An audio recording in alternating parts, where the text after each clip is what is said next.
Hello, and thank you for taking the time to watch our Mad Men presentation. My name is Bryce Abbott. And I'm Tiffany Rosiak. Today, we will analyze four Mad Men episodes and how they relate to core advertising concepts. Mad Men was a term coined in the late 1950s to describe the advertising executives of Madison Avenue, New York. The Mad Men helped shape the modern era of advertising and shifted the outlook of marketing and advertising forever. The key to doing so and the theme for our presentation is how they understood the value of marketing research in tandem with understanding consumer behavior to create a meaningful advertising strategy. We will now dive into a clip from episode 102 that relates directly to our theme. Asking what would make a woman look at this man's deodorant and say, I want that. Well, I've stopped trying to figure out what they think. Maybe I should stop paying you. With Gillette's Right Guard spray deodorant being a new product offering in the market, performing both primary and secondary marketing research is essential to truly understand the industry, including the market and the competitors.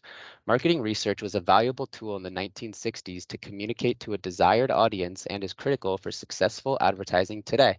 Marketing research, especially primary research, is effective for understanding consumers' demographics, behaviors, and psychographics, allowing for informed decision making when targeting an audience that will resonate with products or services. In this clip, we see Dawn trying to hone in on women's behaviors, motivations, and interests, which is important for understanding women's behaviors, such as that women are more likely to shop at a grocery store for household products over men. Creating a strategy that aligns with women's needs and wants will open the door for more profits by directly targeting consumers who are more likely to purchase and who resonates with the products offered. We can see how valuable understanding women's behavior is to a successful marketing strategy when Dawn threatens not to pay Paul for stopping to try and figure out what women think, highlighting how valuable understanding consumer behavior is for a successful campaign. At the end of the episode, Dawn performs primary qualitative research through a one-on-one interview with Midge asking, "What do women want?" Dawn utilizes an interview technique to authentically understand women's behaviors toward men by simply asking a woman. Qualitative consumer data help Dawn by creating a relatable strategy of anything to get closer. This shows us how powerful aligning marketing research with understanding consumer behavior is for creating a strategy that relates to target consumers, ensuring a successful advertising campaign. I will now pass it over to Tiffany to discuss our next episode. Episode 108 shows how primary research translates into strategy when creating a campaign. The focus group conducted with the women in the office allowed for a more open discussion about Belle Jolie lipsticks and provided an understanding of consumer behavior beyond shade range and practicality. This embodies an outside-in integrated marketing communication strategy that starts with the customer. Although the brand has been doing okay in sales, understanding the messaging's relevance to the target market and how to create a campaign they are receptive to is the most important to raise their market positioning above their current status as number 4. Every woman wants choices, but in the end, none wants to be one of 100 in a box. She's unique. She makes the choices and she's chosen him. She wants to tell the world, he's mine, he belongs to me, not you. This shows that Dawn has an understanding of consumer psychology that goes beyond the product itself. The lipstick serves as a symbol of possession and individuality, of which the copy, Mark Your Man, encapsulates perfectly. This, in combination with Peggy's desire to feel unique in the eyes of a product, helps create a plan that caters to the attitudes, beliefs, and purchasing behaviors of women, even if they already own a wide variety of lipstick shades. Peggy questioning the copy helps in evaluating whether or not the copy effectively communicates the desired message to the target audience. It's the mark you make on your man implies an individualistic approach, but lacks the feeling of power and total ownership Mark Your Man provides.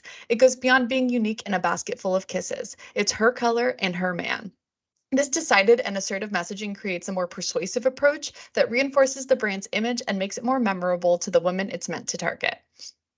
Hugh relates to Dawn after the pitch and says, "Nice work. I think you may be right about this." And Dawn says, "Well, we'll never know, will we? It's not a science." And although they didn't have the technology we have today, filled with a wide databases of knowledge, their planning process with primary focus group data combined with secondary data gathered by Belle Jolie, they are forced to focus on the consumer and not on the sales or profits. Because as we know, their current strategy only has them at number 4 in the market. So moving on to episode 201 with Mohawk Airlines. Research is the foundation of creative development and planning, and to help in identifying problems faced by the creative team. This episode reflects the importance of market research as Sal and Peggy present their pitch for Mohawk Airlines to Don with a copy of Where Are You Going? His lack of enthusiasm lets us know that the campaign still isn't aligned with the preferences and expectations of Mohawk Airlines' target market. Despite adding the elements of stewardesses with short skirts and trying to appeal to the stereotypes and simple tactics, a meaningful advertising strategy has to go beyond service level appeals. It needs a customer-centric approach. It needs to resonate with the target market. Don highlights the image of the young girl to talk about the deeper meaning of the campaign image. Successful campaigns should evoke emotions in the audience. Sentiment is essential, but without strategy, it won't resonate as effectively. Just because it has sentiment doesn't make it sentimental. Consumer expectations, as discovered through ongoing research, are key to perfecting messaging strategy. And messaging strategy consists of three things: verbal, nonverbal, and technical elements. The verbal of where are you going versus what did you bring me, daddy, creates a more personalized feel with the sense of adventure and rewards in being able to return from travels with gifts to highlight and share your trip with your family. The nonverbal of incorporating the relationship with the little girl to bring the feeling of sentiment has the presence of the family on its own elevated beyond just them being there, because without the verbal coffee, it's not supported. The technical element of Mohawk Airlines logo on the bottom allows consumers to take in the ad before making the association with the brand. This ensures their attention is not swayed by immediate bias of seeing the company logo and allows them to fully take in all of the elements. Building on the idea of appealing to different demographics of consumers, I'll send it back over to Bryce to talk about episode 207 after a short clip.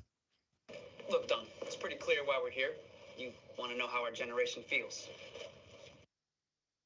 Martinson's Coffee is a terrific coffee brand. It is hot, brown, and tastes good. However, Martinson's Coffee wants to target a new demographic of consumers, young individuals.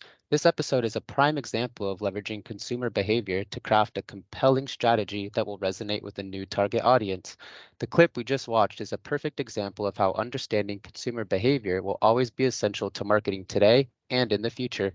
When Smitty says to Don, "It's pretty clear why we are here. You want to know how our generation feels," it showcases to truly target a new audience of consumers, marketing research must be conducted to understand the true feelings, motivations, and interests of the target audience so that marketers can incorporate more pull rather than push marketing techniques. Advertising is not just about crafting creative copy that incorporates product images and attributes, telling consumers what to do, such as buy now. Instead, successful marketing strategies include a true understanding of consumers' passions, values, and motivations so that creative copy can communicate to consumers directly with a relatable message that translates into a consumer relationship. During the Martinsons Coffee client meeting, we were able to see that through marketing research, Smitty was able to conclude that young individuals don't want to be told what to do anymore. They want to find, feel, and experience products and life on their terms.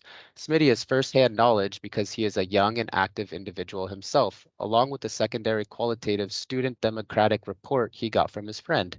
Taking the time to truly understand their target consumers' behaviors allowed for the creation of an upbeat, catchy, and fast-paced song that resonates with the busy, active, and on-the-go lifestyle of younger individuals, allowing them to experience the brand and make their own informed decisions on the product while forming profitable consumer relationships.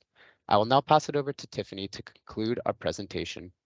Thank you, Bryce. After watching Mad Men, we have taken away that conducting marketing research to better understand consumer behavior, motivations, and preferences is essential for crafting a strategy that best resonates with the desired target audience. Advertising strategy goes beyond a product and requires a messaging strategy that resonates with the needs, wants, and desires of target consumers. Thank you again for taking the time to view our Mad Men presentation.